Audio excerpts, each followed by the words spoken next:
Boa noite a todos. É uma alegria muito grande estarmos aqui em terras gaúchas. O nosso coração vibra, porque o povo gaúcho é um povo muito acolhedor, muito carinhoso. É a segunda vez que estamos em terras gaúchas.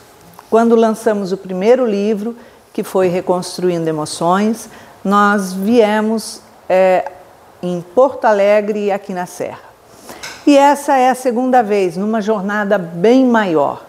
Nós começamos na terça-feira da semana passada a fazer as palestras todos os dias. E teve dia que teve 2 um dia. E vamos encerrar a última manhã para poder voltar para o Rio de Janeiro. E o nosso coração está levando a alegria imensa de um povo de garra, de um povo forte, mas de um povo muito amoroso, muito prestativo, muito acolhedor. Então, nós deixamos aqui o nosso carinho especial a cada gaúcho. E vamos levar, sempre contando nas nossas lembranças, o que é passear pelas terras gaúchas dentro das casas espíritas. Nós psicografamos o primeiro livro da doutora Anísia da Silveira, que foi Reconstruindo Emoções, um livro que fala da psicologia espiritual. Como a gente sabe, Kardec deu um nome lá atrás da revista, que era Estudos Psicológicos, numa época que nem existia a psicologia, né? Nem se trabalhava. E a doutora Anísia, como Joana de Ângeles, trazem a mesma coisa. Esse livro, esse primeiro livro, fala sobre ansiedade, inúmeros transtornos, né? Egoísmo, agressividade, perdão, depressão.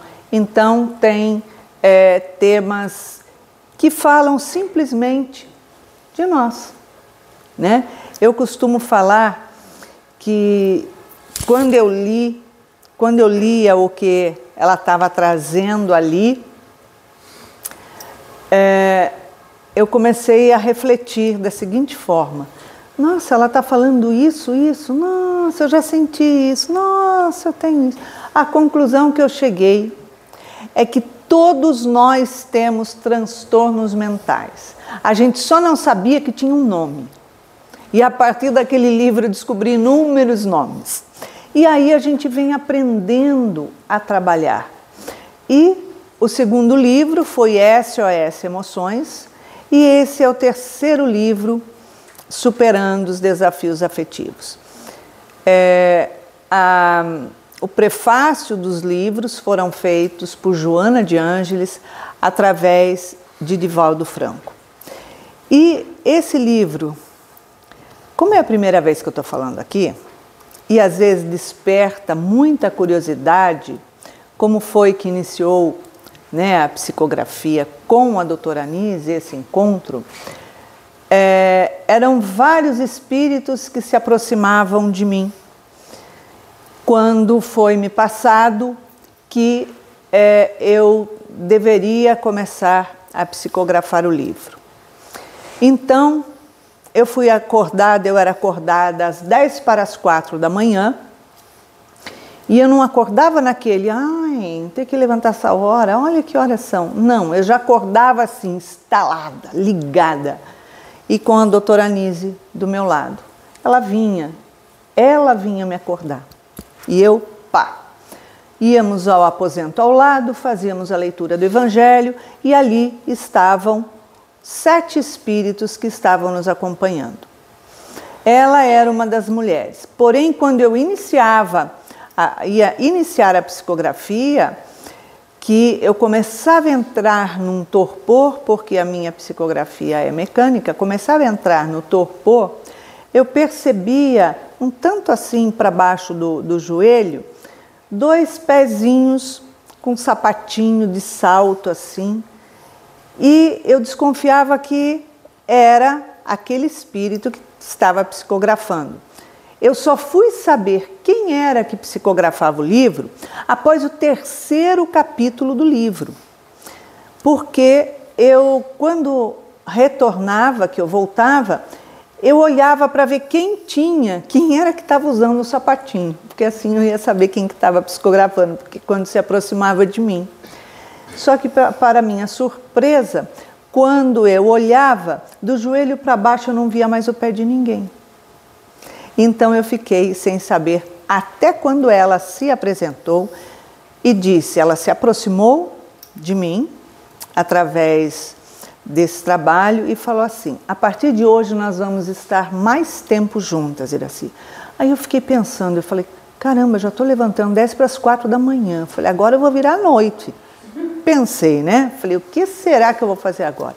Eu falei, sim. Ela falou, eu sou uma médica psiquiatra e nós estamos psicografando o teu livro. E após a psicografia, vou te levar em desdobramento consciente a ver os quadros de transtornos. Cada capítulo, cada situação que nós conversarmos, eu vou levar você nos locais. Então, o primeiro livro foi extremamente forte para mim. Ele me mexeu muito, mas demais comigo, porque dos lares que ela me levou foi no Rio Grande do Sul. E eu percebi pelo sotaque do pai falar com as 2 crianças.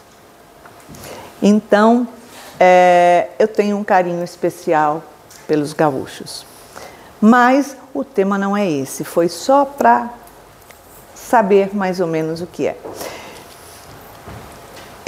Deixa eu ver qual botãozinho aqui.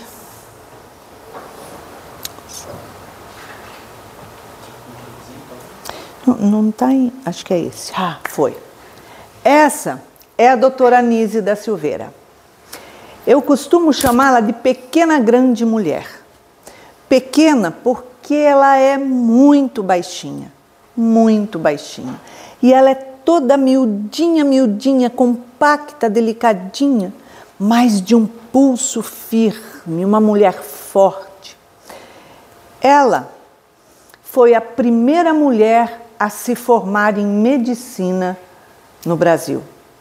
Ela é alagoana, saiu de Alagoas, foi fazer faculdade em Salvador, numa turma de 157 homens. E ali a vida dela começou a mudar, porque ela começou ali a enfrentar um grande preconceito, porque todos olhavam só homens fazendo faculdade e o que essa mulher atrevida resolveu fazer medicina? Era uma coisa só para homem? Se formou, veio para o Rio de Janeiro e foi trabalhar no manicômio. Se formou em psiquiatria. Lá, outra vez, o preconceito. Os médicos olhavam ela com aquele ar de desdém. E era uma época extremamente difícil, porque na época fazia-se, para qualquer transtorno mental, a lobotomia, que era um furo que se fazia aqui na testa e o paciente perdia toda a sua história de vida, perdia toda a sua referência. Ele passava a viver num grande vazio. Usava-se camisa de força e choque elétrico. E então, eu posso colocar aqui em cima? Fica mais fácil para eu enxergar, porque senão ele dá reflexo. Se quiser usar aqui também. Pronto, voltou. Então, naquela época, ela teve que aplicar o choque elétrico. Os médicos colocaram ela ali na mesa, o paciente deitado, e disseram: doutora, é a sua vez, vai aplicar pela primeira vez o choque elétrico, aperte o botão. E ela simplesmente disse: não, eu não vou fazer isso. Mas por quê? Como? Porque eu discordo da técnica usada com os pacientes. Porque, em primeiro lugar, nenhum paciente com transtorno mental poderá ser curado através da violência, da agressividade e do desamor. Um paciente com transtorno mental só poderá ser curado através do amor, do respeito e do acolhimento. E a partir dali, ela fez um divisor de águas dentro da psiquiatria. Foi jogada de escanteio pelos seus colegas médicos numa sala, onde ela passava a tratar os seus pacientes. Pacientes esses que tiravam as calças, tiravam a roupa, urinavam pela sala, evacuavam na sala. Muitos deles passavam os dedos nas fezes e desenhavam nas paredes. Doutora Anísia, observando isso, ela foi a precursora da arte-terapia. Ela que desenvolveu esse trabalho. Ela distribuiu telas nas mãos desses pacientes para que eles pudessem pintar. Não tinham cultura, conhecimento de arte e nem tinham interação entre eles. E ela observou que todos eles pintavam em forma de círculo. Isso chamou demais a atenção dela. Ela falava, como que todos pintam em forma de círculo? Ela passou a mão nesses trabalhos e foi para a Suíça. Procurou um dos maiores psiquiatras que já existiu, Carl Gustav Jung. Mostrou a ele os trabalhos e ele, quando viu, ela falou, eu não entendo. Ele disse assim, mas isso são mandalas, que foi o nome que ele deu para aqueles círculos. E disse assim, se a senhora, doutora, observar essas telas, aprender a fazer a leitura dessas telas, a senhora vai descobrir qual a maior dor do seu paciente, qual o seu maior conflito e qual é o seu transtorno, e vai poder curá-los. E aí, ela passou 2 anos na Suíça estudando com Jung. Retornou para o Brasil, sendo a precursora no nosso país da psicologia analítica junguiana. E aí ela passou a ler essas telas, a compreender as telas e passou a curar os seus pacientes. Conseguiu impedir no nosso país e fora a lobotomia. Conseguiu impedir os choques elétricos. Embora muitas clínicas clandestinas continuavam aplicando os choques elétricos. Eu sei porque eu estive num dos roteiros que eu fiz no Brasil inteiro e no exterior, levando o conhecimento dela, que foi em Minas Gerais, uma paciente que foi paciente dela veio falar comigo e disse que ela ficou internada em clínica clandestina e ela passou por muitos choques elétricos. Ela tinha as marcas ainda. E aí, quando ela chegou até a doutora Anísia, ela foi curada. E muitos pacientes eu já encontrei em fila de autógrafo que vinham falar para mim, eu fui paciente da doutora Anísia e ela me curou, esquizofrenia e outros transtornos.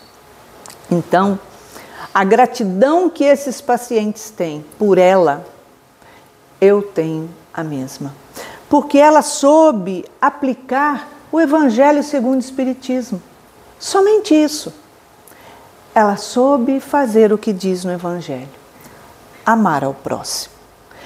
Numa época em que qualquer família que tivesse um paciente com transtorno mental, eles pegavam esse paciente e levavam para o manicômio, depositavam lá, fechavam as portas e iam embora. E a família passava a viver como se nunca tivesse existido esse paciente em sua vida. Então a doutora Anísia passou a amar aquelas pessoas excluídas das sociedades, pessoas sem rosto, pessoas que eram abominadas e passavam por inúmeros sofrimentos, inúmeros quadros obsessivos. Então, essa é a doutora Anísia da Silveira. Quem prefaciou o livro foi Joana de Ângeles, através do nosso amigo querido Divaldo Franco. E ela, num pequeno trecho do prefácio, ela cita algo do primeiro capítulo. Ela diz assim: amar e apegar-se é fenômeno normal. No entanto, emaranhar-se nas paixões da família ou de outros indivíduos, tentar resolver-lhes os problemas e mantê-los dependentes é desvio de sentimento. É um terrível mal de natureza moral o apego de qualquer tipo, responsável inclusive por diversas enfermidades orgânicas e emocionais. Nós temos apego, como ela diz, é normal, mas normal até certo ponto. Nós temos apego, sim, nós temos apego aos nossos filhos, temos apego à nossa esposa, ao nosso marido, aos nossos pais, aos nossos irmãos, temos apego à nossa profissão, ao nosso trabalho, temos apego a cargos, temos apego a casa, a objetos, a carros. Nós temos inúmeros apegos. Porém, a doutora Anísia vem dizendo, o apego, ele gera um profundo sentimento de dor na pessoa. Por quê? O apego, ele gera ansiedade e ele gera o medo. Ansiedade, porque nós entramos num estado de ansiedade para buscar controlar a quem ou que nós temos apego. Controlar o apego que temos aos nossos filhos. Não, filho, não faz assim, deixa que a mamãe faz. Ah, eu te ajudo.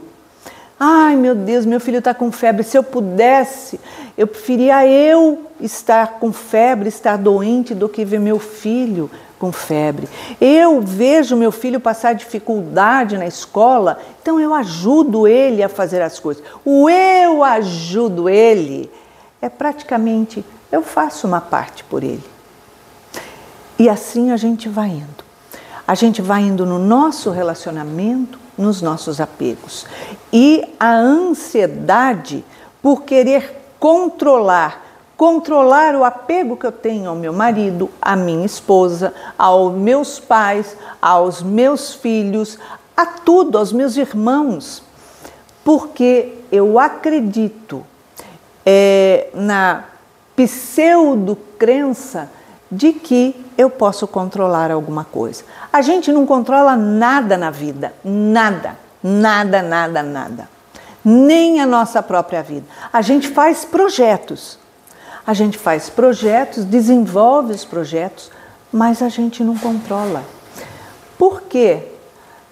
Primeiro, que se a gente controlasse, a gente não teria situações como uma programação de um dia inteiro, onde a gente está com o dia inteiro ocupado e muitas vezes a gente se sente um gato andando atrás do rabo.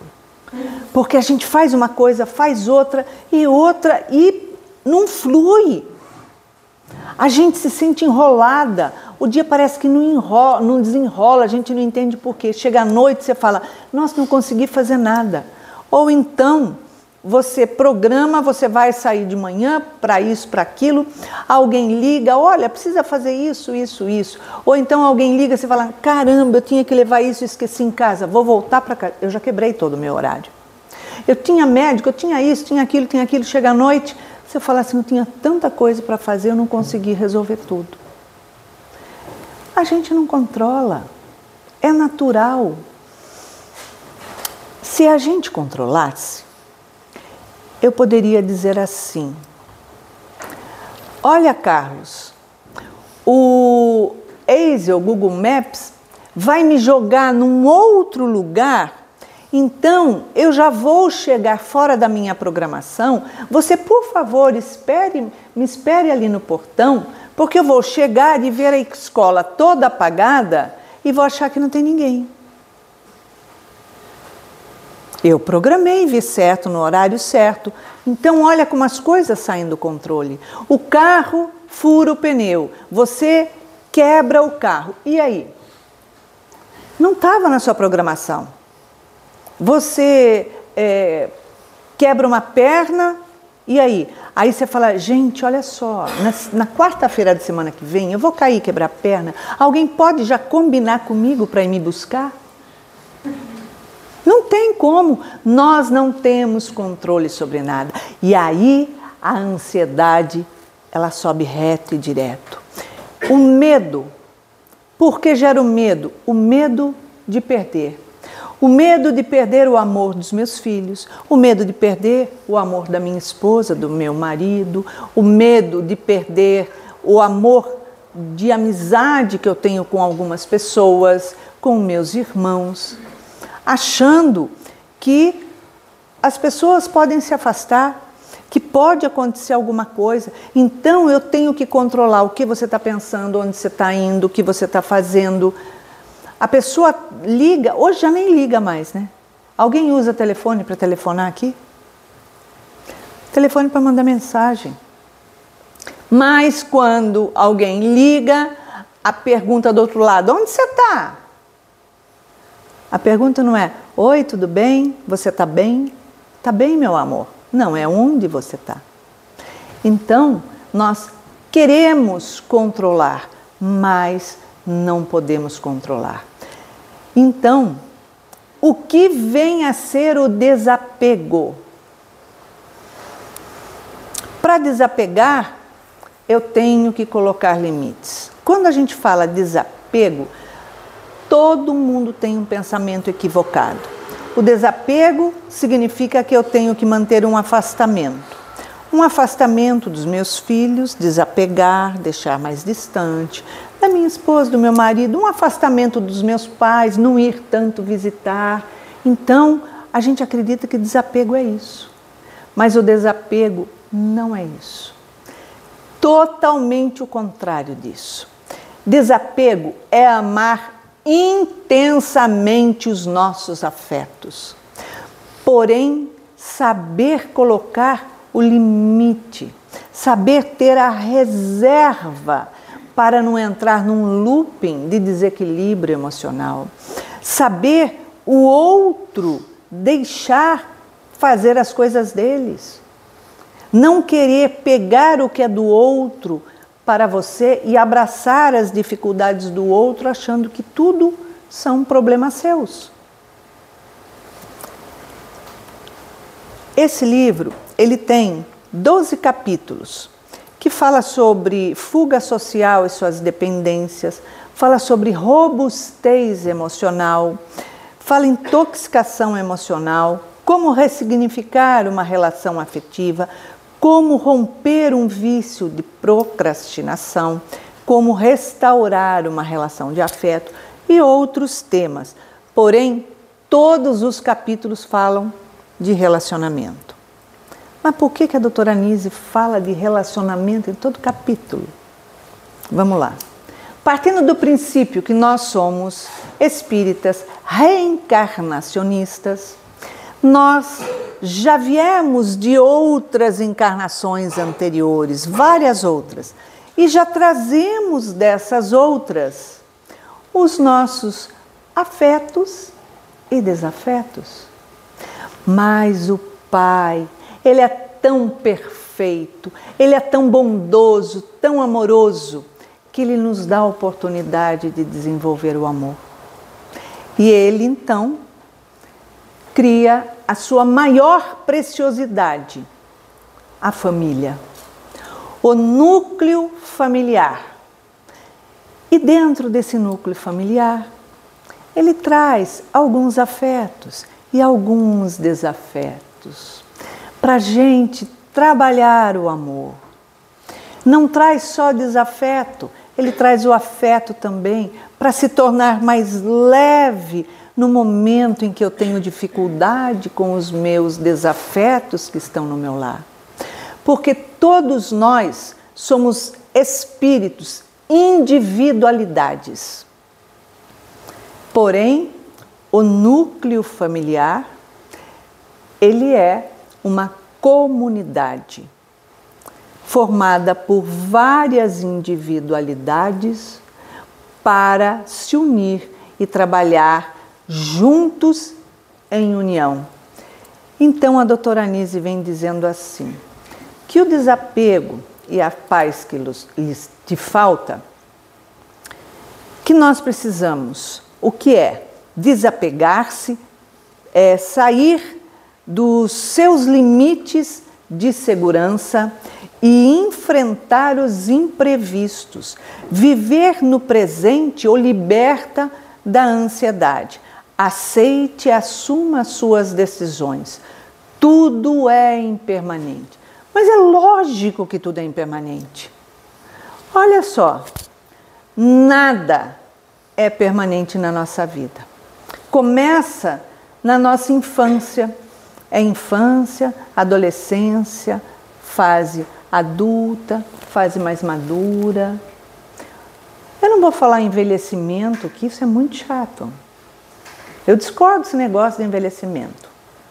Eu acho que o pai devia falar assim, pronto, chegou na fase madura, chega, não vai deteriorar mais esse corpinho. Você se mantém mais seus 20, 30 anos pela frente com essa mesma carinha. Não era melhor? Envelhecer? Aí, a gente vê que a gente faz um ciclo, passa por várias fases. Por quê? Porque é impermanente. A gente não é permanente de manter aquela mesma imagem toda uma encarnação. É impermanente porque os nossos filhos passam pela gente. Eles não são nossos. Eles nos foram concedidos pelo amor do Pai para que nós possamos exercer a nossa função de educadores, educadores de almas, educadores de humanos, educadores. E nós, hoje equivocadamente, nós desenvolvemos uma cultura equivocada achando que os pais são amigos dos filhos. Ô filho, tu é meu amigão, hein? Amigão do papai, amigão da mamãe, amigona da mamãe. Não, eu sou papai, ela é mamãe, você é o filho, que a gente ama intensamente. Mas essa hierarquia do amor dentro do lar, ela é fundamental para nós como espíritos, como seres eternos. Por quê?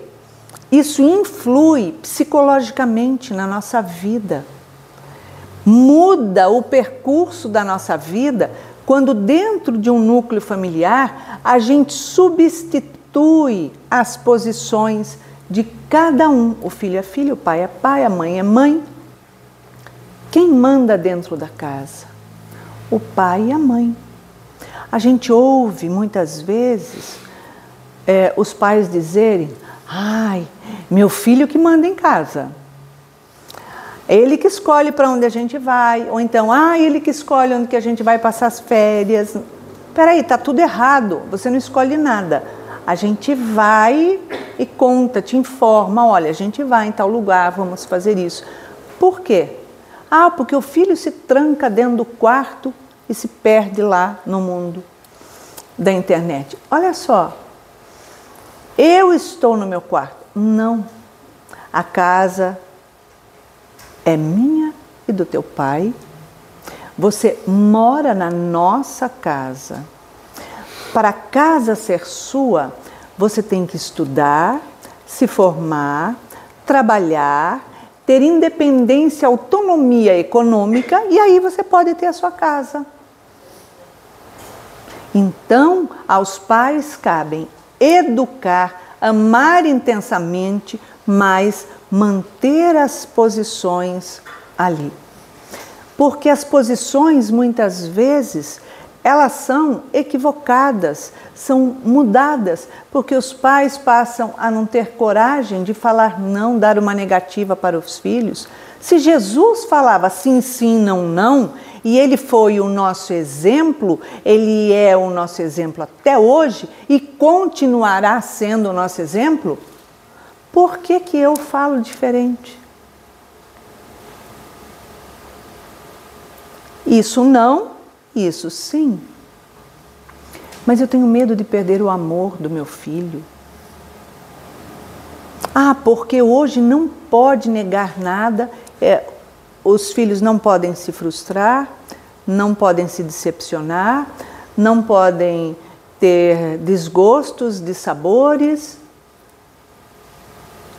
Se a gente não educa o filho, não ensina o filho com amor e disciplina, a vida ensina. Quando se torna adulto, que sai para a vida não vai concordar, as pessoas não vão concordar com aquela pessoa porque ele não pode ser contrariado. Se a gente não educa dentro de casa, a vida ensina com tapa na cara e dói. A doutora Anise diz assim: o núcleo familiar vem se tornando um ambiente muito favorável à escolha de espíritos trevosos nas investidas a fim de desestruturar o ser humano, utilizando do próprio comportamento de dependência dos vínculos estabelecidos, através da acomodação do indivíduo e da falta de distribuição de tarefas e responsabilidades no lar. Quando você fala assim, peraí, os espíritos trevosos que querem nos utilizar muitas vezes como canudinho, nos obsediar, enfim, eles estão dando preferência para dentro da nossa casa mesmo, ao invés de nos atormentar lá fora, a gente trazer de fora, eles estão ficando acomodados, estão tendo menos trabalho. Mas por que ela disse isso? Porque dentro da casa está tendo um afastamento de relacionamento dentro do lar. As pessoas não se relacionam, elas não conversam, não sentam para dialogar. Senta para almoçar, para jantar, seja lá o que for, e está o quê? Com o celular na mão. Ele faz um barulhinho, eu tenho que ver quem está mandando mensagem, o que é, eu tenho que responder. Quando fazem as refeições juntos, ou uma no dia pelo menos, todo mundo senta com seu celular ao lado. A gente vê famílias que vão para restaurantes, falam, hoje a gente vai sair, é dia de almoçar fora, de ficar junto.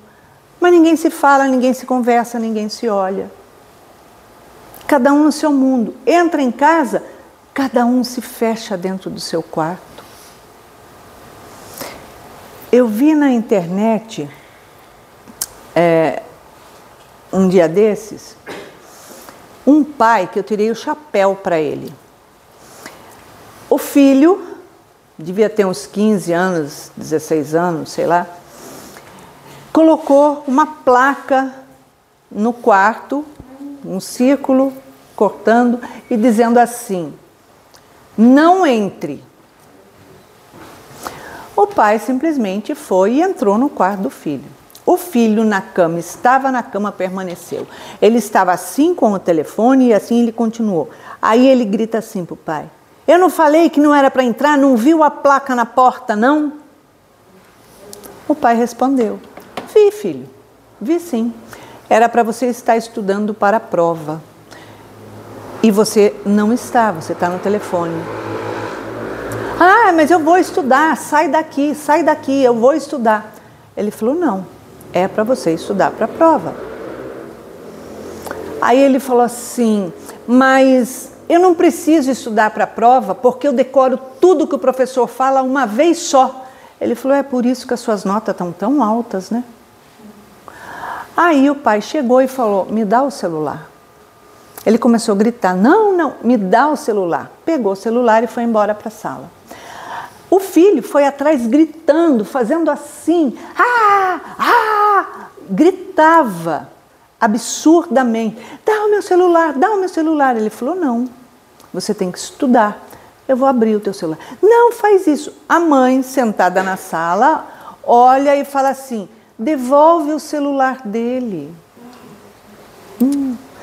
Se eu fosse o pai, aquela hora, eu ia olhar para a mãe e falar assim, agora me dá o seu também.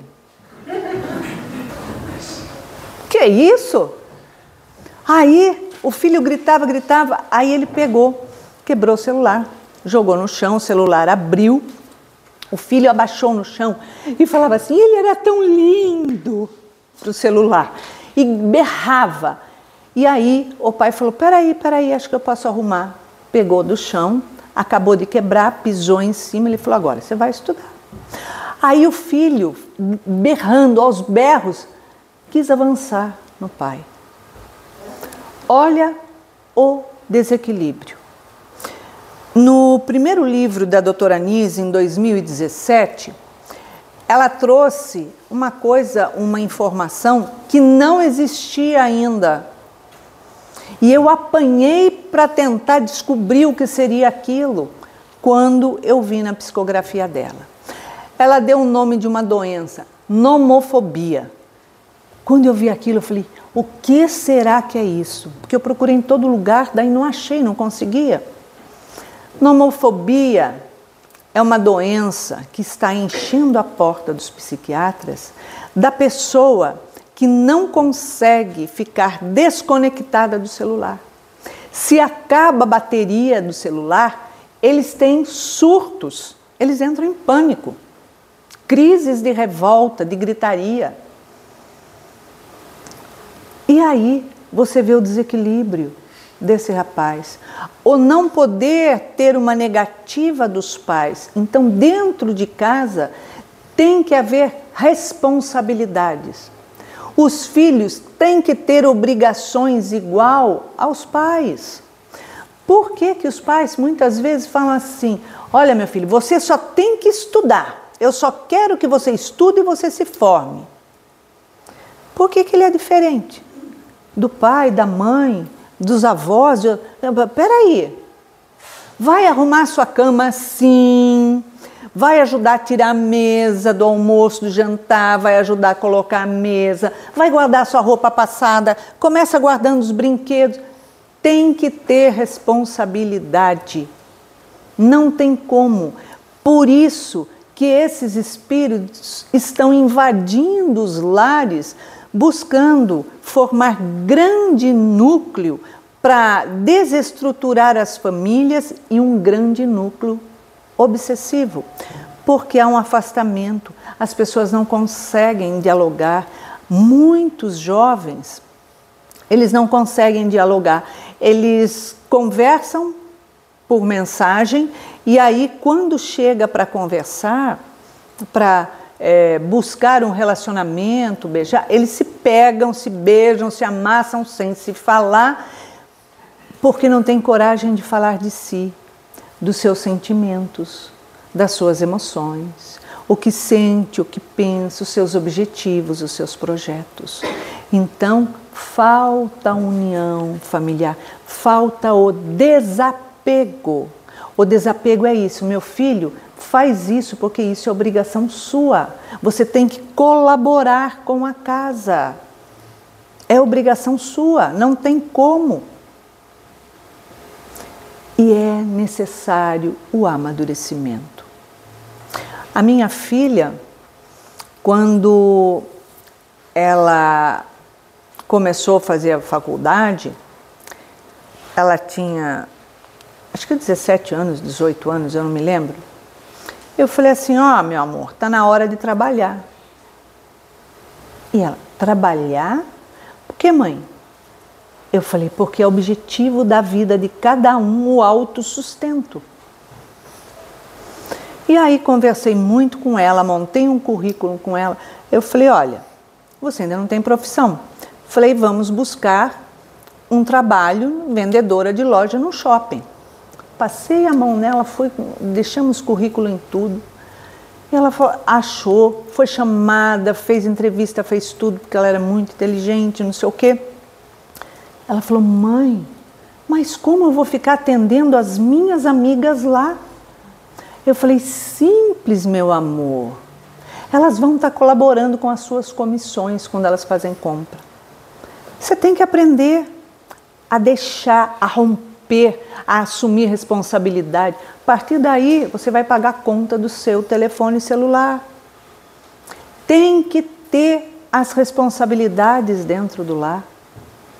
E a gente desenvolve isso através do desapego. O desapego é eu sair do meu limite, da minha zona de conforto, deixar de falar, ai meu filhinho, coitadinho, e falar, filho, cresce, amadurece. Nós só chegamos onde estamos aqui porque nós enfrentamos as dificuldades. Não, nossos pais não passaram a mão na nossa cabeça de ai que não pode nada, não pode dar um não, ter um negativo. Eu estava sentada numa mesinha, numa piscina com meu marido, e logo do lado tinha uma mesa que tinha um casal e 3 filhos. O maior devia ter uns 8 anos. Ele estava com uma distância como daqui na porta, o tênis desamarrou. Ele foi até o pai, andando, chegou lá, esticou o pé assim e falou, ó, amarra aí. Eu olhei aquilo, o meu marido já olhou para mim e falou, não fala nada. Fica quieta, não fala nada. Eu falei, amor, mas que falta de respeito, o que é isso? Ele falou, não fala nada, não se estressa, não é problema seu, é deles. Olha que dia lindo, olha os pássaros. Passou, fiquei quieta. Dali a pouco o garoto estava com uma camiseta pendurada assim no ombro, a camiseta caiu no chão. Ele estava longe. Ele foi chutando, andando, chutando a camiseta no chão, até chegar na mesa do pai. Chegou lá, chutando a camiseta, virou para o pai e falou, pega aí. O pai abaixou e pegou. Novamente o meu marido, não fala nada. Não fala. Ai, eu não aguentei, aquilo estava me causando gastura. Eu falei, gente, que absurdo, que falta de respeito, o que é isso? Falei bem alto, para os pais ouvirem. O pai, quando ouviu falar isso, o pai olha para mim assim, ficou olhando com aquela cara de pastel, tipo assim, ai, será que é comigo? Eu falei, o problema não é das crianças, o problema é dos pais, os pais que têm que levar uma surra para ver se amadurece. Não sabe educar os filhos, o que é isso? E esses jovens que vão comandar, porque eles vão ficar adultos, eles que vão comandar, cuidar da gente. Eu não quero nascer na próxima encarnação, nos próximos 100 anos, eu vou pular uma, porque daí já endireitou novamente. A doutora Anísio fala assim, é possível refletir sobre o desapego lhe cause equivocadamente uma sensação de egoísmo, distanciamento e frieza. O desapego é o desapego no encadeamento familiar, pessoal, profissional e social deve ser compreendido como o amadurecimento do indivíduo e a necessária composição para desenvolver a autoestima e adquirir habilidades para a expansão da consciência. Ou seja, o amadurecimento. Eu tenho que compreender que o meu limite vai até onde começa o limite do outro. Dentro de uma relação, eu não posso permitir que o outro venha, comece a falar gritando comigo. Eu tenho que me posicionar. Isso é um desapego. Eu te amo muito, mas, olha só, não grita comigo. Não tem necessidade. Não fala com estupidez comigo. Não tem necessidade. O meu limite é esse, me respeite. A hora que você estiver bem para conversar, dialogar com educação, com respeito, com carinho, a gente senta novamente e conversa. Isso é colocar limites, é um desapego, não é falta de amor. Então, quando eu estabeleço limite, porque tem que haver uma transparência entre as duas pessoas, eu estou aprendendo a me desapegar. Eu estou aprendendo a praticar o que diz o Evangelho. Eu estou aprendendo a praticar a única coisa que Jesus ensinou. Ele só ensinou uma coisa, ele só trouxe uma coisa: o amor. Mais nada. Porque todas as outras coisas, o respeito, o perdão, a compreensão, todas as outras coisas são consequências do amor. Só isso. O ciúme é uma forma de apego e está vinculado à insegurança. Quando associados à ansiedade e ao medo, podem ser patológicos, causando a longo prazo doenças mentais. O ciúme, ele nos enfraquece, ele nos adoece. Por causa do ciúme, numa relação a dois, eu vou querer cobrar o outro, eu vou exigir do outro, eu vou impor ao outro, eu vou apertar o outro, eu vou cercear o outro, tentando tolir a liberdade. Eu não estou praticando o desapego, eu estou praticando o apego doentio. Por quê? Porque quando eu estou nessa situação, eu digo assim, não, eu tenho ciúme porque eu amo demais. Não, isso não é amor, isso é dependência, isso é desamor a si próprio, isso é necessidade de controle. Então a gente muda o nome. Então, quando a gente aprende a ter uma relação e respeitar, conversar, porque numa situação onde há ciúme, que há uma cobrança, há aquele arroxo de falta de limite, cerceando o outro, chega uma hora que o outro se sente sufocado e ele vai alterar, ele vai falar, ele vai, ou ela vai falar, vai bater de frente, e a outra parte ou enfrenta e dá uma briga fenomenal, ou silencia, engole e adoece e se coloca na posição de submissão. Não, eu aceito tudo porque eu amo e eu tenho medo de perder. Isso nunca será desapego e nem relação saudável. Ela diz assim: torne-se responsável pelas suas escolhas. Ninguém cabe carregar as suas frustrações, as suas decepções, o seu mau humor, os seus queixumes, a sua rabugice e os seus vícios, as suas irritações, nem imputar as suas dores. Se um está cheio de rabugice, cheio de decepção, de frustração na vida, eu tenho que entender que aquilo que o outro está sentindo não pertence a mim, não é meu. Porque do ponto que eu me envolvo naquilo e começo a incentivar, a insuflar aquela frustração, aquela situação, ou então me incomodar e discutir, eu já entrei numa relação de frustração, de incômodo. Eu estou entrando num afastamento de relação de afetos. Então, é necessário compreender e colocar limite. Isso é seu. Esse mau humor não é meu. Eu estou de bem com a vida. Eu estou em paz. Se você está mal-humorado, quer conversar? Por quê? Dialogar? Talvez eu possa te ajudar. Ah, porque não sei o quê, porque eu estou irritada. Então, olha só, fica com o seu mau humor, porque ele pertence a você, não pertence a mim. Porque os espíritos que vão se ligar a você com mau humor são aqueles que também estão mal-humorados. Eu não quero isso para mim. Então, deixa eu no meu canto, silencio, sigo. A hora que você estiver bem, acalmar, a gente senta, conversa e vai dialogar.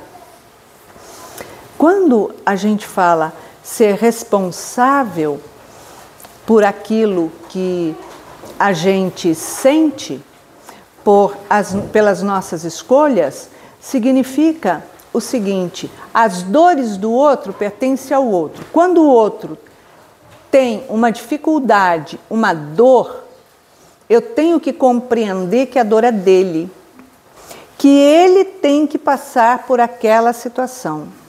O desapego é exatamente isso, eu compreender que a dor que o outro está passando, a enfermidade que o outro está passando, é dele, não é minha. A mim, com desapego, cabe amar profundamente essa pessoa, dar atenção, dar carinho, apoiar, incentivar, colocá-lo para cima com seus pensamentos, suas escolhas, fortalecê-lo no propósito de uma cura. Mas eu tenho que entender que aquilo é dele, não é problema meu. Quando uma pessoa que eu amo tem um câncer, eu posso fazer quimioterapia para curar o outro? Não tem como. Por quê? Porque é o outro que tem que passar por aquilo. Senão eu estou dizendo que Deus está injusto. Porque eu pego aquela dor, aquele sofrimento para mim e passo junto com o outro pela dor, pelo sofrimento de algo que não me pertence. Porque então, se fosse para mim passar isso, o Pai teria dado esse desafio para mim e não para o outro. Então, se Ele deu para o outro, eu vou ter o desapego de dizer, eu te amo, eu estou aqui do teu lado para te apoiar, para te incentivar, você vai vitoriar nessa, eu te levo, te busco, te trago. Enfim, isso é um desapego, mas eu não vou sofrer com a dor dele, porque se eu sofro com a dor dele, eu não estou fortalecida para fortalecer o outro. Então é mais fácil eu olhar para a pessoa e falar, ai, você está sofrendo, então vamos chorar junto. Porque eu me enfraqueço e eu não tenho força para fortalecer o outro. Então, quando eu tenho desapego, eu sei dividir o que é do outro, dizer o que é do outro, o que é meu, e unir forças. No final de cada capítulo do livro, a doutora Anise traz a terapêutica funcional. Sobre cada assunto, cada tema, ela dá na terapêutica um passo a passo. Como você solucionar aquela situação, como você se fortalecer, como você superar aquele desafio. Ela te traz um passo a passo, te orientando e buscando trazer a você o desenvolvimento do seu equilíbrio e do seu emocional fortalecido. No primeiro livro, ela traz a terapia de apoio, onde ela ensina a trabalhar esses transtornos, essas dificuldades também. Nós não temos os outros dois livros aqui, porque acabou já lá em Porto Alegre. Toda essa obra, todas as obras, foram doados para o Instituto Mãos Unidas. O Instituto, ele foi fundado em 2007, junto com o Seja Barra. Na época se chamava Obra Social Mãos Unidas, e então depois desmembramos para poder receber as doações para as nossas crianças, e ele passou a funcionar separadamente do centro. Lá nós atendemos a mais de 750 famílias em estado de miséria.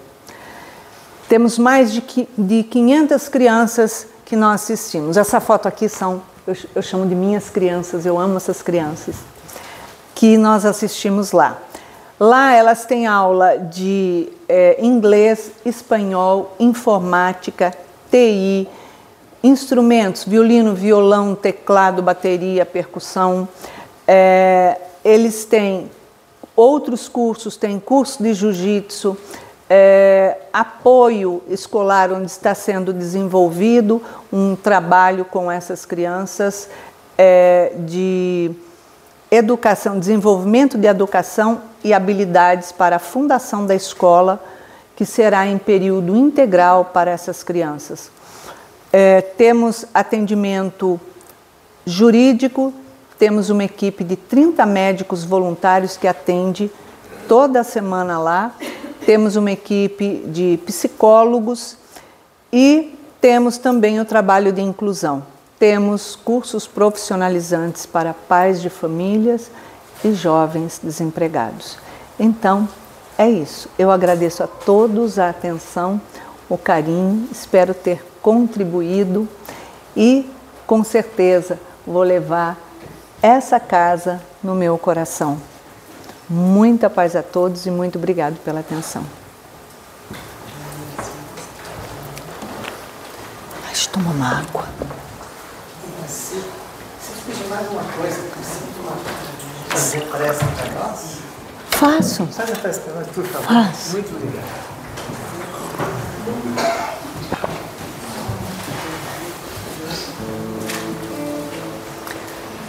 Vamos fechar os nossos olhos e mentalizar Jesus nesse momento. Ele está presente por você, pelo amor, pois Ele veio nos inundar com o seu amor, porque aqui viemos buscar a paz e Ele nos deu a sua paz, que se instalou em nossos corações, nos trazendo a serenidade, o fortalecimento para a nossa jornada, para o nosso dia a dia, pois temos tantos enfrentamentos e buscamos em Jesus a força, a determinação e a coragem, porque nós temos capacidades para superar os nossos desafios e as dificuldades só chegam em nossos caminhos quando estamos preparados, nem antes e nem depois. Então sinta sempre a força do Mestre Jesus em seu coração quando estiver de frente a um grande desafio. E mentalize sempre, segurando nas mãos dele, porque o seu amor jamais nos deixa cair, pois fomos criados para sermos felizes e vitoriosos. Então nos entregamos a Ti mais uma vez, Senhor, pedindo que permaneça conosco durante o retorno aos nossos lares, e lá, ao adentrarmos, o nosso coração se abra e esse mesmo amor que o Senhor nos inundou reverbere por tudo dentro dos nossos lares e por todos que lá estiverem. Obrigada, Senhor. Permanece conosco, hoje, agora e sempre. Graças a Deus. Obrigado, meu Pai. Obrigado, Senhor.